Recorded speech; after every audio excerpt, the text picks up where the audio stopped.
अगर साइको ना होता तो मैं अब तक अपने मकसद के बहुत करीब होती। खैर कोई बात नहीं, मुझे वक्त मिला है अपनी प्लानिंग को करने का, जिसे मैं बहुत अच्छे से परफॉर्म करूंगी। मैं तो यहाँ से दूर भी नहीं जा पाई, रॉकी मुझे वापस ले आया। चलो कोई बात नहीं, जब तक मुझे कोई और ठिकाना नहीं मिलता या बाबा से कांटेक्ट नहीं होता, मुझे यही रहना होगा। लेकिन मैं साइको से बात नहीं करूंगी, उसने मुझे बहुत तकलीफ दी है। Next chapter. साइको बहुत अजीब है, कभी कहता है मेरे पास रहो और कभी कहता है मुझसे दूर रहो। मुझे तो लगता है वह पागल है, पूरा का पूरा पागल। उसका नाम साइको ही ठीक है, साइको कहीं का। इन शब्दों को पढ़ते हुए क्रिश को महसूस हो चुका था कि आशी को उस पर गुस्सा आ रहा है। अब उसने नेक्स्ट चैप्टर चेंज किया, जहां आशी ने लिखा था, अरे यह तो काफी हैरानी वाली बात है। आज बाबा रुद्र चाचू और निकिता मासी आए हुए थे और मुझे पता चला कि बाबा साइको के पापा हैं। मैं सचमुच बहुत खुश हूँ। इसका मतलब साइको वही है जिसे मेरे पापा ने मेरे लिए चुना था। लेकिन क्या फायदा, वह तो मुझे पसंद नहीं करता ना। उसने कहा मैं इडियट हूँ, बच्चों की तरह रोती हूँ और उसे लिंडा जैसी लड़कियां पसंद हैं। मुझे बहुत रोना आ रहा है, लेकिन मैं नहीं रोऊंगी। जिसे मेरी जरूरत नहीं, मुझे भी उसकी जरूरत नहीं। Next chapter. अरे बाप रे, मैं तो पागल हो जाऊंगी, पता नहीं साइको के दिमाग में क्या चल रहा है। उसने कहा वह मुझसे शादी करना चाहता है, लेकिन मुझे उससे शादी नहीं करनी, क्योंकि वह मुझे प्यार नहीं करता। मुझे जबरदस्ती का कोई भी रिश्ता नहीं चाहिए। मुझे मालूम है वह ऐसा सिर्फ इसलिए कर रहा है क्योंकि उसने मेरी फैमिली से वादा किया था, लेकिन मेरे अंदर भी सेल्फ रिस्पेक्ट है। मैं कोई भी जबरदस्ती का रिश्ता नहीं बनाऊंगी, चाहे कुछ भी हो जाए। इन शब्दों को पढ़ते हुए क्रिश को एहसास हो चुका था कि आशी को हमेशा यही लगता था कि क्रिश उसे प्यार नहीं करता और इसलिए उसने शादी से भी इनकार किया था। Next chapter. मैं साइको को छोड़कर जंगल में भाग गई थी ताकि मैं उससे दूर हो जाऊं और उसे मुझसे शादी ना करनी पड़े, लेकिन वह तो मेरे पीछे ही पड़ गया है। उसने मुझसे जबरदस्ती शादी कर ली और लिंडा, वह भी पता नहीं कहाँ गायब हो गई। शायद वह साइको से नाराज होकर चली गई। लेकिन इन सब में एक चीज बहुत अच्छी हुई। अभी जबकि मेरी शादी हो चुकी है तो मैं अपने टारगेट पर ध्यान दे सकती हूँ। लेकिन मुझे यह बात साइको से छुपानी होगी क्योंकि यह मेरी अपनी लड़ाई है। मैं अपनी लड़ाई में साइको को नहीं ला सकती क्योंकि मुझे नहीं पता आगे क्या होने वाला है। अगर मेरी वजह से साइको को कुछ हो गया तो मैं खुद को कभी माफ नहीं कर पाऊंगी। मैं उसे बहुत प्यार करती हूँ। आशी के इन शब्दों को पढ़कर क्रिश काफी हैरान था। अब उसने नेक्स्ट चैप्टर पलटा तो पता नहीं साइको कहाँ है। पूरे 2 महीने हो चुके हैं। उसने मुझे कहा था कि वह आकर मुझे सरप्राइज देगा, लेकिन वह अब तक नहीं मिला। सब कहते हैं कि उसे कुछ हो गया, लेकिन मैं जानती हूँ उसे कुछ नहीं हुआ। वह जिंदा है क्योंकि मैं जिंदा हूँ। मेरा दिल कहता है वह आएगा। साइको तुम कहाँ हो, प्लीज आ जाओ, मुझे तुम्हारी बहुत याद आती है। मॉम ने कहा मैं मनहूस हूँ और यह सब मेरी वजह से हो रहा है। मेरी वजह से मेरी मम्मी पापा मर गए, मेरा भाई भी मर गया, लेकिन मेरे साइको को कुछ नहीं हो सकता। अगर उसे कुछ हुआ तो मैं भी मर जाऊंगी। साइको प्लीज वापस आ जाओ। इन शब्दों को पढ़ते हुए क्रिश थोड़ा हैरान था क्योंकि डायरी पर लिखा हुआ इंक जगह जगह से फैला हुआ था, जो कि यह साबित कर रहा था कि आशी इन शब्दों को लिखते हुए काफी रो रही थी। क्रिश ने बड़े प्यार से उन शब्दों को सहलाया। इस वक्त उसकी नीली आंखों में कुछ इमोशन थे। अब उसने नेक्स्ट चैप्टर पलटा। फाइनली आज मैं बहुत खुश हूँ, मेरा साइको वापस आ गया। उसके जाने के बाद मुझे एहसास हुआ कि वह मेरे लिए कितना इम्पोर्टेंट है। वह मेरा बहुत ख्याल रखता है, मुझे बच्चों की तरह पैम्पर करता है, मुझे वह प्यार देता है जिसके लिए शायद मैं हमेशा सपना देखती थी।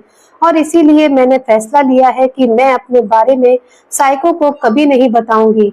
पिछली बार तो वह वापस लौट आया, लेकिन अगर इस बार उसे कुछ हुआ तो मैं कैसे रहूंगी। मेरी लड़ाई मैं खुद लड़ूंगी। इन शब्दों को लिखते हुए आशी एक बार फिर रो रही थी। अब क्रिश ने नेक्स्ट चैप्टर पलटा। शायद साइको को मुझ पर शक हो गया है। आज जब मैं क्लास में रूम में बैठी थी तो मैंने अपनी घड़ी में देखा कि वह कमरे की तलाशी ले रहा है। शायद मैंने कान्हा जी का वह पेंडेंट जिसमें ट्रांसमीटर और चिप लगा रखी थी वह साइको के हाथों लग चुका है। हालांकि समर और मैं ज्वेलरी शॉप गए थे उस पेंडेंट से चिप और ट्रांसमीटर निकालने, लेकिन मेरे दिल ने कहा कि मुझे ऐसा नहीं करना चाहिए। अब सही वक्त आ चुका है जब मुझे साइको की जिंदगी से जाना होगा, क्योंकि अब धीरे धीरे उसका प्यार मेरी कमजोरी बनता जा रहा है। मैं अपनी मंजिल से भटक रही हूँ। एक दिन साइको ने मुझसे सवाल पूछा था कि मेरे दुश्मन अपनी लाइफ में आगे बढ़ रहे हैं, उन्होंने मेरी पूरी फैमिली को खत्म कर दिया।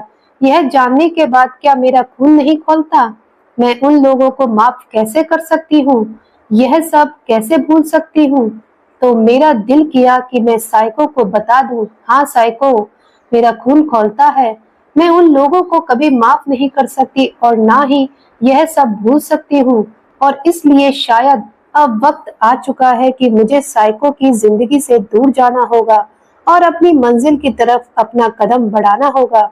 इसीलिए बेहतर है कि साइको को पता चल जाए कि मेरी असलियत में क्या है।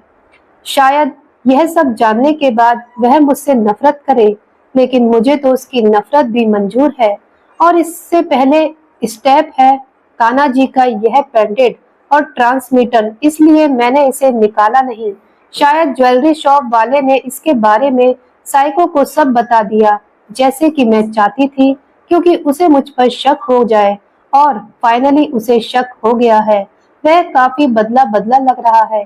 यह देखकर मुझे दुख तो हो रहा है, पर शायद यही मेरी किस्मत में है। Next chapter.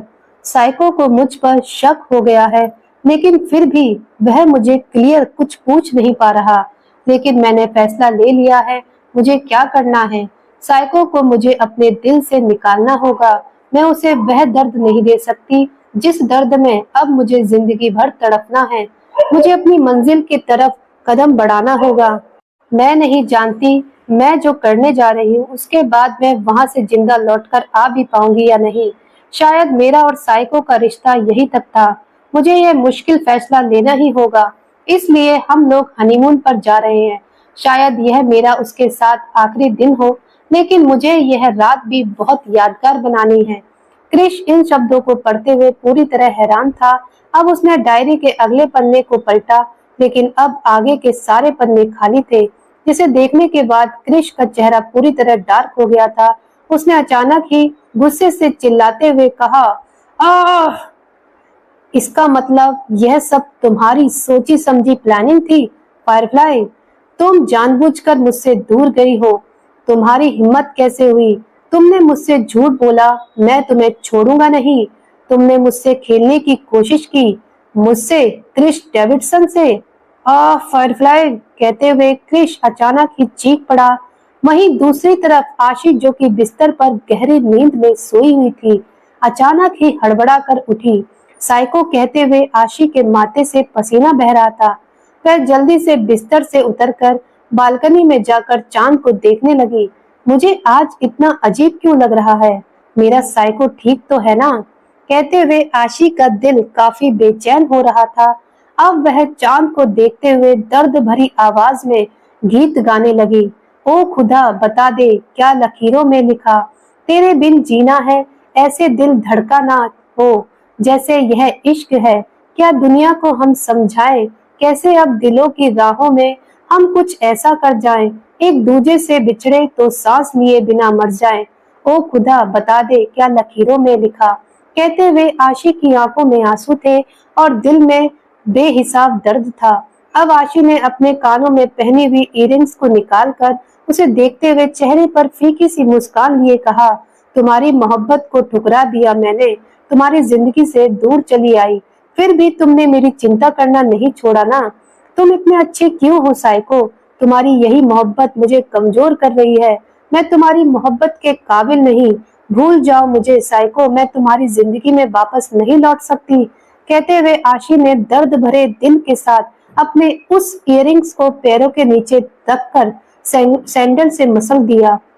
वहीं दूसरी तरफ क्रिश बेचैनी के साथ अपने कमरे में बैठे हुए अपने लैपटॉप पर आशी की लोकेशन को ट्रैक करने की कोशिश कर रहा था।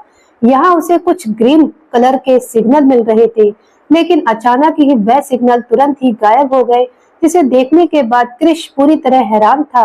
दरअसल क्रिश ने आशी के कानों में पहने हुए इयररिंग्स में एक जीपीएस ट्रैकिंग डिवाइस लगा रखा था, जिसका एहसास शायद आशी को भी हो गया था।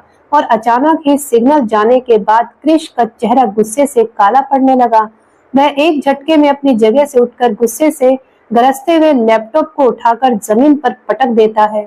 आह फायरफ्लाई, तुम अपने दिमाग का कुछ ज्यादा ही इस्तेमाल कर रही हो और मुझे यह सब पसंद नहीं। तुम्हारा यह खुरापाती दिमाग मेरे सामने नहीं चलेगा। तुम्हें अभी मेरी पावर का अंदाजा नहीं है। तुम्हें क्या लगता है यह बेवकूफी हरकतें करके तुम खुद को मुझसे दूर रख सकती हो? कभी नहीं। तुम एक बार मेरे सामने आ जाओ, उसके बाद मैं तुम्हारी वह हालत करूंगा कि मैंने भी तुम्हारे सारे पंख ना कतर दिए तो मेरा नाम भी क्रिस डेविडसन नहीं। इतना कहते हुए क्रिस ने गुस्से से अपने हाथों की मुट्ठियां कस ली। वह पूरी तरह गुस्से से तमतमा रहा था। उसका गोरा रंग पूरी तरह लाल हो चुका था। आसपास का एटमॉस्फेयर पूरी तरह ठंडा हो चुका था।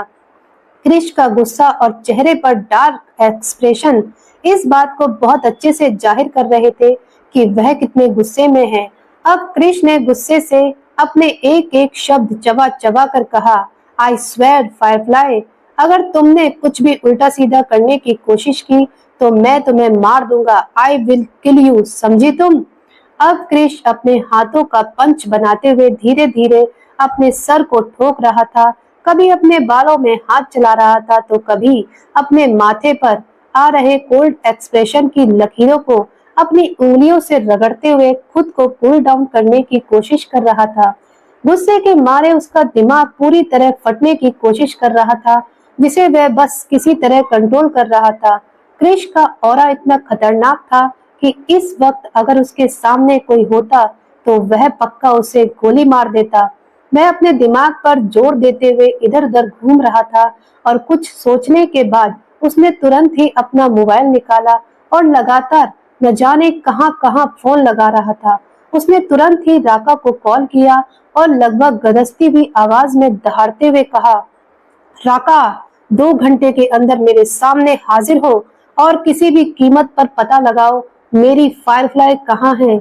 उसकी लास्ट लोकेशन सैटेलाइट से ट्रैक करो। मैं तुम्हें उस एरिया का डाटा भेजता हूँ। मुझे उस एरिया का सीसीटीवी एक्सेस चाहिए। तुम्हारे यहाँ पहुँचने से पहले मुझे इंफॉर्मेशन मिल जानी चाहिए, वरना मुझसे बुरा कोई नहीं होगा। इतना कहकर क्रिश ने गुस्से से फोन काट दिया, लेकिन उसकी बातों को सुनकर राका पूरी तरह हैरान था, क्योंकि आशी के गायब होने के बारे में उसे कुछ भी पता नहीं था। लेकिन क्रिश की आवाज में बेचैनी को महसूस कर उसे समझ में आ गया था कि जरूर कुछ न कुछ गड़बड़ है। और अब उसने तुरंत ही अपने सभी गार्डों को अलर्ट किया। अब राका बिना कुछ बोले निक के साथ हेलीकॉप्टर में बैठकर न्यूयॉर्क से वापस कैलिफोर्निया के लिए निकल गया। रास्ते में निक भी काफी परेशान था। वह राका से प्रॉब्लम के बारे में पूछ रहा था, लेकिन राका अपनी ड्यूटी को समझते हुए निक को कोई भी जवाब नहीं दे सकता था, क्योंकि यह उसके प्रोटोकॉल के खिलाफ था। राका के चेहरे पर बेचैनी और परेशानी साफ नजर आ रही थी, जिसे देखने के बाद निक भी समझ चुका था कि कोई न कोई गड़बड़ तो जरूर है, और वह अच्छे से जानता था राका उसे इस बारे में कुछ नहीं बताएगा।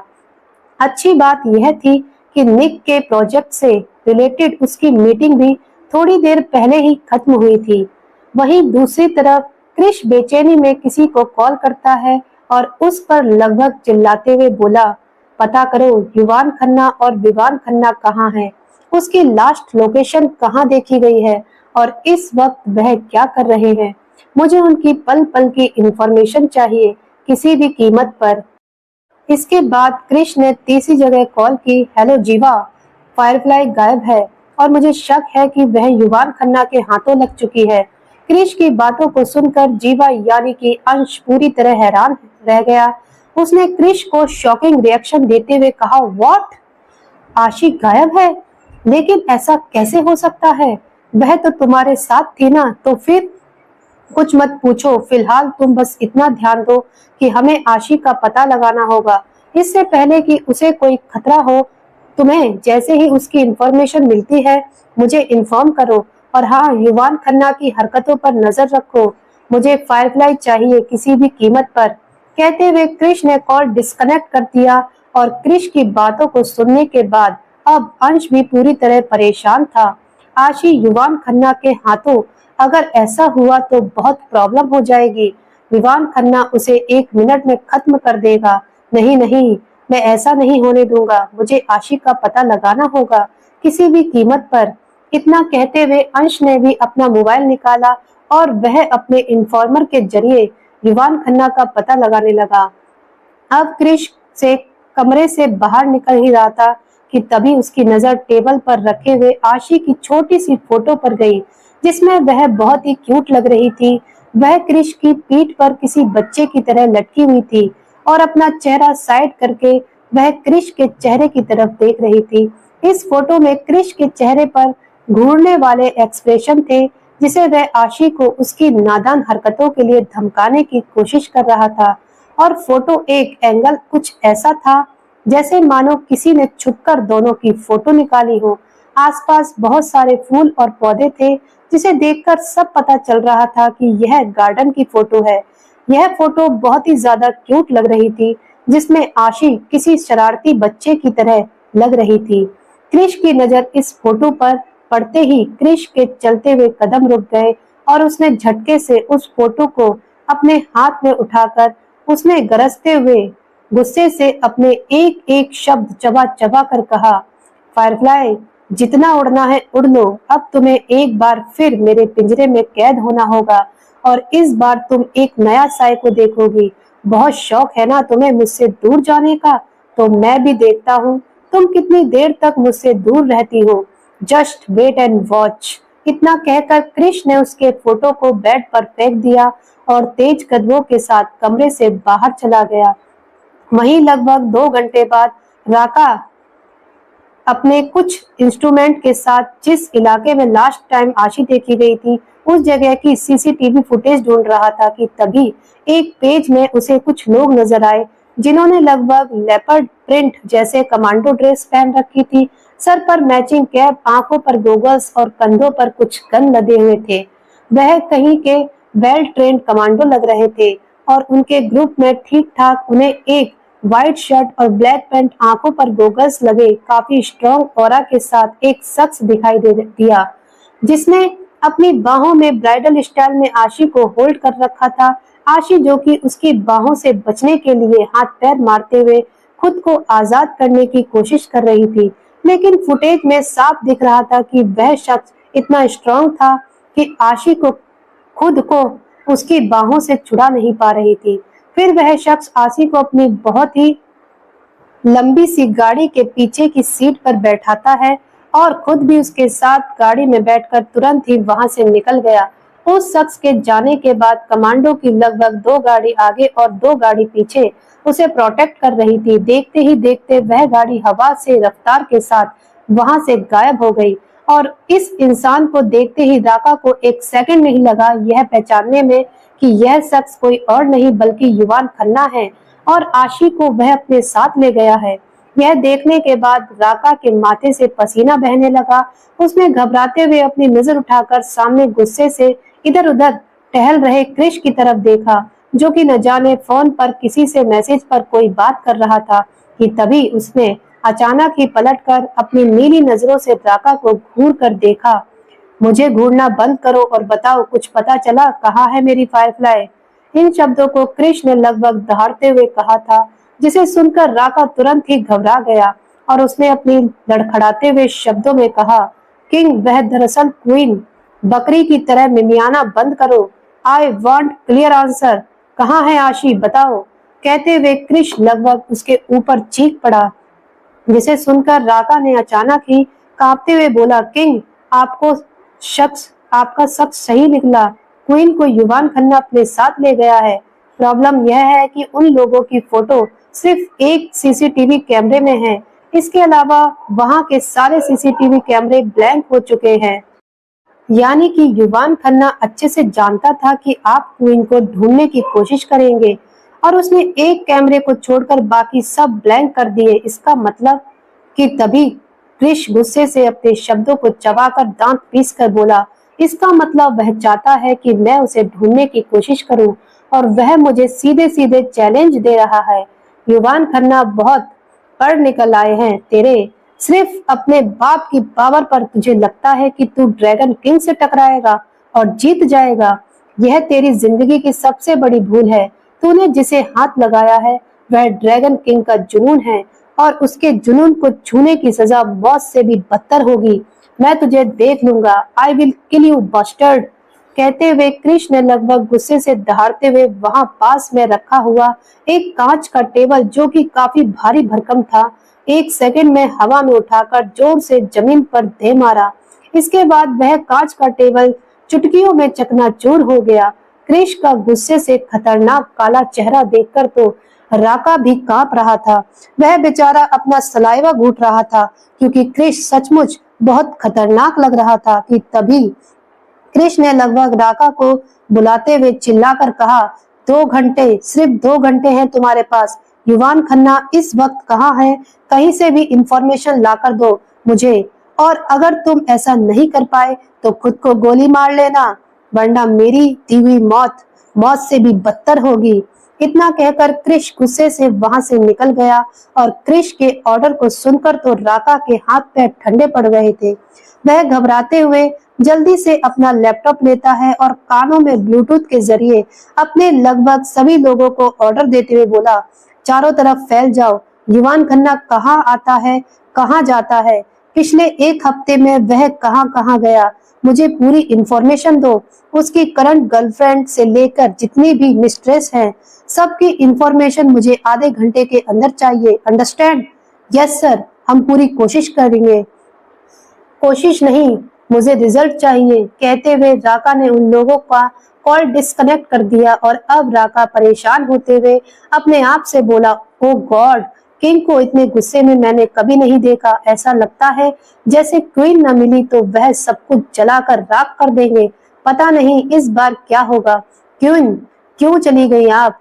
इतना कहते हुए राका अभी परेशान हो ही रहा था कि तभी अचानक ही उसे याना का ख्याल आया, जिसे याद कर उसे भी अपने दिल में एक अलग ही घबराहट हो रही थी। उसने तुरंत ही अपना मोबाइल निकालकर याना को कॉल किया। याना, जो कि अपने कमरे में गहरी नींद में सोई हुई थी, क्योंकि इस वक्त रात के 2:30 बज रहे थे। अचानक ही फोन पर राका का नंबर फ्लैश होता हुआ देखकर उसने कुछ रिंग के बाद अपनी आंखें मलते हुए धीरे से फोन उठाया। हेलो राका। याना, मेरी बात ध्यान से सुनो। हमारे कमरे में जो मेरी बड़ी सी तस्वीर है उसे लेफ्ट साइड रोटेट करो। क्या तस्वीर को? लेकिन क्यों राका? और तुम हो कहाँ? अब तक आए क्यों नहीं? कहते हुए याना राका के लिए थोड़ी परेशान हो रही थी। फालतू की बकवास मत करो, जैसा कहा है वैसा करो, उस तस्वीर को रोटेट करो। कहते हुए राका थोड़ा गुस्सा हो रहा था और राका की आवाज में कमांड को सुनकर याना जल्दी से अपनी जगह से उठकर खड़ी होते हुए बोली, ओके ओके करती हूँ, तुम गुस्सा मत हो। इतना कहकर याना ने वह तस्वीर को साइड में रोटेट किया। अब राका थोड़ी नॉर्मल टोन में बोला, क्या नजर आया तुम्हें? यहाँ एक सीक्रेट लॉकर है। याना ने राका के सवाल का जवाब दिया। इस लॉकर का पासवर्ड तुम्हारा बर्थ डेट है। तुमने एक बार मुझसे सवाल पूछा था ना कि आखिर तुम ही क्यों? तो सुनो, उसमें एक डायरी है जिसमें तुम्हें तुम्हारे सवालों के जवाब मिल जाएंगे, और कुछ डायमंड के साथ तुम्हारा पासपोर्ट, और वहां मेरे पावर ऑफ अटॉर्नी पेपर के साथ मेरी सभी इन्वेस्टमेंट की डिटेल है, जिसका नॉमिनी मैंने तुम्हें बना दिया है। अगर मुझे कुछ हो जाए तो तुम यहाँ से दूर चली जाना और अपनी जिंदगी अपने तरीके से जीना। बस इतना ही बताना था। अपना ख्याल रखना और मेरे बच्चे का भी। राका की आवाज में एक अलग ही टेंशन थी और शायद एक तकलीफ भी थी, जिसे समझकर याना को बहुत घबराहट होने लगी। उसकी पकड़ फोन पर कस गई और उसने परेशान होते हुए राका से कहा, राका, तुम यह क्या बातें कर रहे हो? कोई प्रॉब्लम है क्या? प्लीज प्लीज मुझे बताओ। राका, क्या तुम किसी मिशन पर जा रहे हो? राका, मेरी बात सुनो। और इससे पहले कि याना आगे कुछ कह पाती, राका कॉल डिस्कनेक्ट कर चुका था, जिसे सुनकर याना बहुत परेशान हो गई। उसे अपने दिल में एक अलग ही तकलीफ का एहसास हो रहा था। उसके हाथ अपने आप दिल के पास चले गए।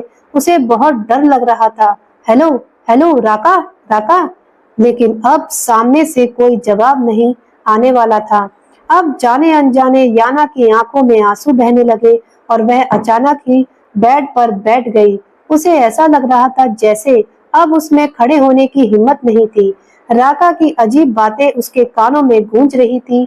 वहीं दूसरी तरफ क्रिश फोन पर परेशान होते हुए किसी से बातें कर रहा था।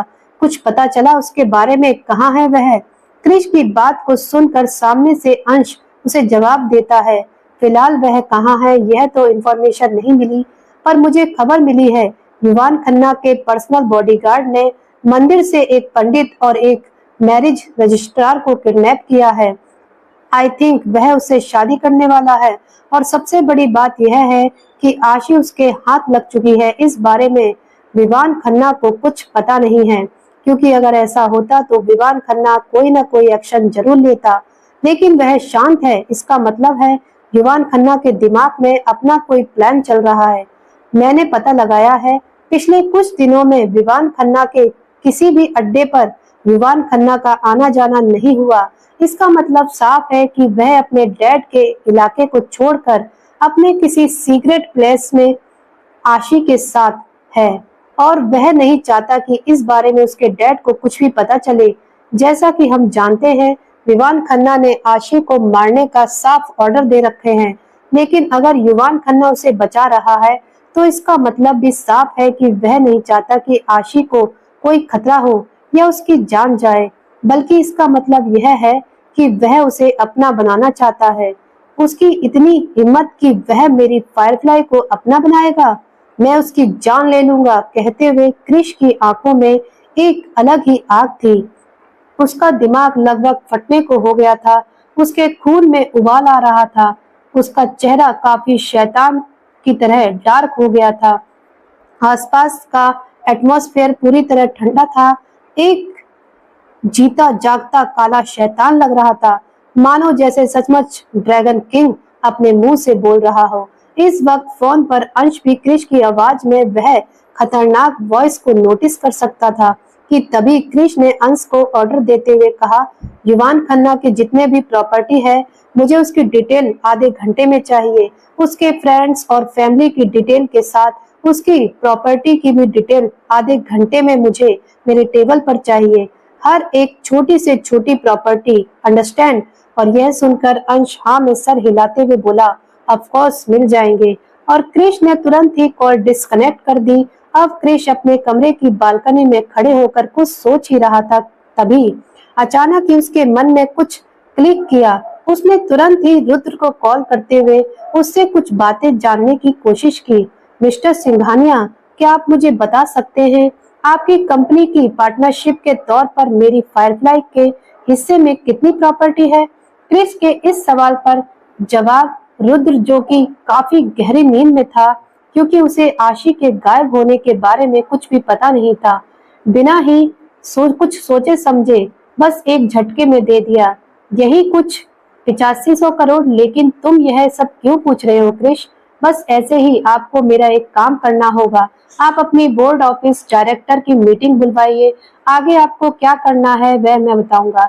ठीक है, काम हो जाएगा क्रिश। कहते हुए रुद्र ने कॉल डिस्कनेक्ट कर दी और अब क्रिश तेजी से अपने कमरे से बाहर निकला और हॉल में आकर राहुल, जो कि पहले ही काफी परेशान बैठा हुआ था क्योंकि आशी का कुछ भी पता नहीं चल रहा था।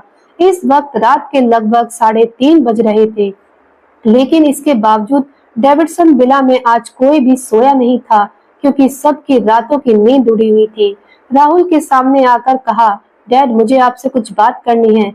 अपने सामने क्रिश को देखकर राहुल, जो कि पहले ही गुस्से से उबल रहा था क्योंकि आज आशी गायब है तो उसके पीछे सिर्फ क्रिश ही जिम्मेदार है। एना और समर भी काफी परेशान थे, लेकिन सोफिया, उसके चेहरे पर तो बहुत बड़ी मुस्कान थी क्योंकि अब फाइनली क्रिश पर वह अपना हक जमा सकती थी।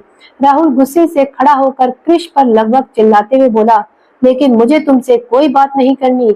तुम्हें जो करना था तुमने कर दिया। तुम्हारी वजह से, सिर्फ तुम्हारी वजह से आज मेरी बच्ची इतने बड़े खतरे में है। भगवान जाने वह कैसी है और कहाँ है। मुझे डर लग रहा है कहीं उसे कुछ हो न जाए। हर एक गुजरते वक्त के साथ मेरी सांसें अटक रही हैं। लेकिन तुम्हें इस बात से कोई फर्क नहीं पड़ रहा। मुझे तो समझ नहीं आता आखिर तुम्हें हो क्या गया है क्रिश। इन शब्दों को कहते हुए राहुल बहुत दुखी लग रहा था कि तभी क्रिश अपने ठंडे ऑरा के साथ गुस्से से राहुल की तरफ घूरते हुए बोला, डैड, मैंने कहा मुझे आपसे कुछ बात करनी है।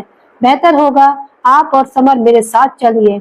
इतना कहकर क्रिश तेजी से वहां से चला गया। राहुल और समर को उस पर गुस्सा तो आ रहा था, लेकिन वह क्रिश के ऑरा को नजरअंदाज भी नहीं कर सकते थे। वह दोनों एक ठंडी सांस लेकर क्रिश के पीछे पीछे स्टडी रूम में आए। वहीं उनके जाने के बाद सोफिया बहुत ही मासूम बनते हुए ऐना से बोली, आंटी, आखिर इस लड़की के दिमाग में चल क्या रहा था? वह ऐसे ही कैसे गायब हो सकती है? माना कि हस्बैंड वाइफ में थोड़ी सी लड़ाई हुई थी, लेकिन इसका मतलब यह नहीं है कि वह ऐसे ही कहीं चली जाएगी।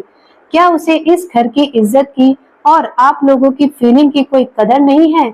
आई मीन कम से कम अंकल के बारे में तो सोचा होता। वह उसे कितना प्यार करते हैं, उसे बिल्कुल अपनी डॉटर की तरह मानते हैं। मुझे तो समझ नहीं आता कोई इतना इनरिस्पॉन्सिबल कैसे हो सकता है। और क्रिश, मुझे तो उस बेचारे के लिए बुरा लग रहा है जिस चीज में उसकी गलती है भी नहीं। उस चीज के लिए अंकल उसे ब्लेम कर रहे हैं। एक लड़की के लिए दोनों बाप बेटे में इस तरह की अनबन होना, आई डोंट थिंक कि यह सही होगा। मुझे तो समझ नहीं आता आपने उस नादान और बेवकूफ लड़की में क्या देखकर अपने इतने हैंडसम और स्मार्ट बेटे की शादी करवा दी। मेरा मतलब है, मुझे सचमुच लगता है कि वह लड़की सिर्फ उम्र में ही नहीं बल्कि समझदारी में भी क्रिश की अनमैच है। आई थिंक वह इससे बेटर डिजर्व करता था। और सोफिया की बात को सुनकर ऐना, जो कि पहले ही क्रिश और राहुल के बीच हो रहे अनबन से परेशान थी, कहीं ना कहीं उस पर सोफिया की बातें असर कर रही थी। उसे अब आशी पर गुस्सा आ रहा था, और आखिर आए भी क्यों ना। वह एक माँ थी जो अपने पति और बच्चों की खुशियां चाहती थी, लेकिन सिर्फ आशी की वजह से उसके घर में दुखी का माहौल रहता था। कभी रॉकी के कारण तो कभी राहुल और क्रिश के सिक्योर नेचर के कारण। ऐना को आज भी याद है वह वक्त जब क्रिश पूरे 5 महीने बाद घर वापस लौटा था, और सिर्फ आशी के लिए उसने पूरी फैमिली को बहुत ही ज्यादा टॉर्चर किया था, यहाँ तक कि अपनी माँ को भी नहीं छोड़ा था।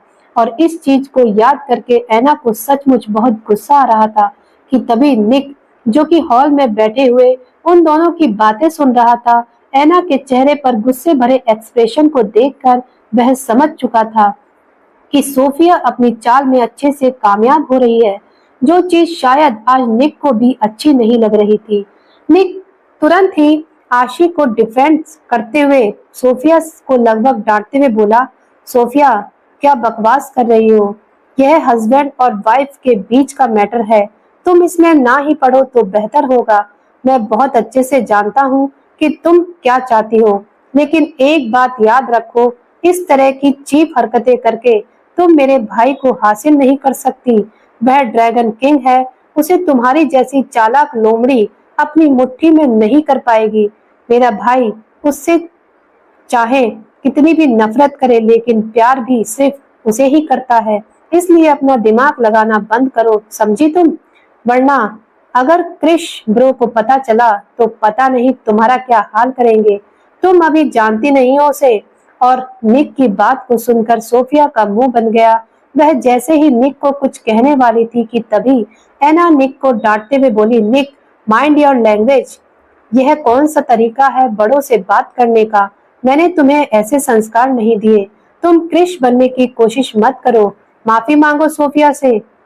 अपनी माँ के बदले हुए व्यवहार को देखकर निक एक ठंडी सांस लेते हुए बोला, माफी? और मैं नेवर। मैंने कुछ भी गलत नहीं कहा। एंड मॉम, मैं आपको एक वार्निंग देना चाहता हूँ। दूसरों की बातों में आने से पहले खुद का दिमाग लगाने की कोशिश कीजिए, क्योंकि पिछली बार कैथी कहाँ गायब हो गई किसी को पता नहीं चला। कहीं ऐसा ना हो इस बार आप अपनी इकलौती भतीजी से हाथ धो बैठे। क्रिश ब्रो को मुझसे बेहतर आप जानती हैं। प्लीज कुछ भी ऐसा कहने या करने की कोशिश मत कीजिएगा जिसके बाद आपका सामना एक बार फिर ड्रैगन किंग से हो, क्योंकि मैं अपने ब्रो को बहुत अच्छे से जानता हूँ। उन्होंने हार मानना कभी नहीं सीखा, और वह स्टूपिड फायरफ्लाई, वह तो उनका पागलपन है। बेहतर होगा आप उसे छेड़ने की कोशिश मत कीजिए। खैर, मैं अपने कमरे में जा रहा हूँ और सोफिया, तुम्हारे लिए अच्छा यही होगा कि तुम अपना बोरिया बिस्तर लपेटकर यहाँ से जल्दी निकल जाओ, इससे पहले कि तुम कुछ भी उल्टा सीधा करो और तुम्हारा सामना ड्रैगन किंग से हो जाए। क्योंकि बात जब ड्रैगन किंग की आती है तो वह अपनी फैमिली को भी तजब्बो नहीं देता। तुम तो फिर भी उसके लिए कुछ नहीं लगती। इतना कहकर निक अपने कमरे में चला और उसकी बातों को सुनकर एना और सोफिया का मुंह बना हुआ था। निक ने यह बातें इसलिए कही थी क्योंकि उसे पता था कि क्रिश आशी को किस हद तक चाहता है। जिस इंसान ने अपनी जान से प्यारे भाई के साथ भी रिश्ता तोड़ने से पहले एक बार नहीं सोचा, उसके लिए किसी और की जान या फिर उसकी फीलिंग के लिए भी कोई कदर नहीं होगी। क्रिश की सबसे बड़ी कमजोरी उसकी फैमिली थी, लेकिन बात जब आशी की आए, आशी के सामने उसे कोई भी नजर नहीं आता था। निक जानता था अगर उसे सोफिया के किसी भी गलत इरादे के बारे में पता चला तो वह एक पल नहीं लगाएगा उसे खत्म करने में। और फिर भी उस पागल लड़की को लगता था कि क्रिश उसे प्यार नहीं करता। वहीं गौरी, जो अब तक कॉरिडोर में खड़ी कुछ सोच रही थी, निक की बातों को सुनकर उसके चेहरे पर एक मुस्कान आ गई, क्योंकि यह बात तो कहीं न कहीं गौरी भी जानती थी कि निक आशी से बहुत चिढ़ता था, लेकिन वह आज आशी का सपोर्ट कर रहा था। जो बात गौरी को अच्छी लगी थी, ना जाने क्या सोचकर गौरी भी निक से बात करने के लिए उसके कमरे की तरफ चली गई। वहीं दूसरी तरफ स्टडी रूम में जहां क्रिश, राहुल और समर किसी गंभीर मुद्दे पर बात करने की तैयारी कर रहे थे। दोस्तों, आपको क्या लगता है, क्या क्रिश ढूंढ पाएगा आशी को? आखिर क्या सजा देगा क्रिश आशी को उसके मिलने के बाद? आगे का एपिसोड पढ़ने और सुनने के लिए जुड़े रहिए आपके अपने चैनल डीएल हिंदी स्टोरी पर। दोस्तों, आगे का एपिसोड मिस मत कीजिएगा, क्योंकि अब कहानी है एक नए इंटरेस्टिंग मोड़ पर। दोस्तों, कहानी में मजा आ रहा है ना? अगर आप लोगों को कहानी में आ रहा है मजा, तो इसके लिए आप कहानी को लाइक जरूर करें और प्लीज अपना कमेंट जरूर भेजिए, ताकि हमें आपके कमेंट से पता चल सके कि आप लोगों को कहानी में कितना मजा आ रहा है। कमेंट करके जरूर बताइएगा। मिलते हैं अगली वीडियो में अगले एपिसोड के साथ। तब तक के लिए आप सभी का बहुत बहुत धन्यवाद।